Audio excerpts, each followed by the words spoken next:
I love you and I miss you and I think about you every day and night.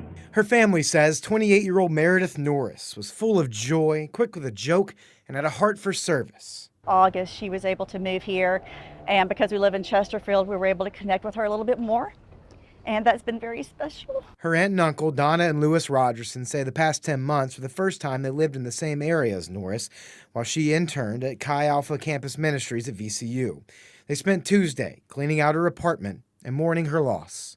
And I loved her, especially because she could go deep very quickly, even though you didn't talk to her very often, especially on spiritual natures. Family members say Norris was giving some of her students a ride home Sunday night when her vehicle was hit by a speeding driver, a crash that took her life. Meredith was a mentor, was becoming a mentor. Yeah, she really was. And that's the people who were special to her here. She was actually out with a couple of friends, had been out to get something to eat earlier in the evening and was taking one of her friends back home.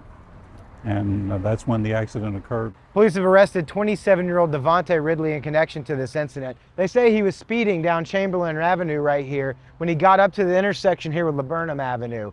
That's where a pickup truck and the car that Norris were in were stopped here at the red light. The crash team believes that Ridley tried to cut between those two vehicles, hitting the pickup truck and then careening into the vehicle that Norris was in. Meredith was here to serve. Mike Godswell leads the Chi Alpha Campus Ministry chapter at VCU. The two other people hurt in the wreck were students in their group, and he says they're recovering from serious injuries. We've received such an outpouring of support from so many individuals. Godswell says Norris was soon moving to a full-time role with their ministry in another state, a mission he says she would have excelled at. And I know this generation is really struggling with mental health, anxiety issues. And she was always there, the first to put her arm around the shoulder, to give a hug, to bring comfort. The only hope that we have is that we have no doubt that she is with her Savior, who she loves very, very much. Among all the hurt, the Rogersons are choosing to hold on to what their niece had committed her life to. I know more than anything, she would want people to please know that there are options in this world, that it is a hard world we live in. Obviously, she was just a victim of that. But I know she would want forgiveness.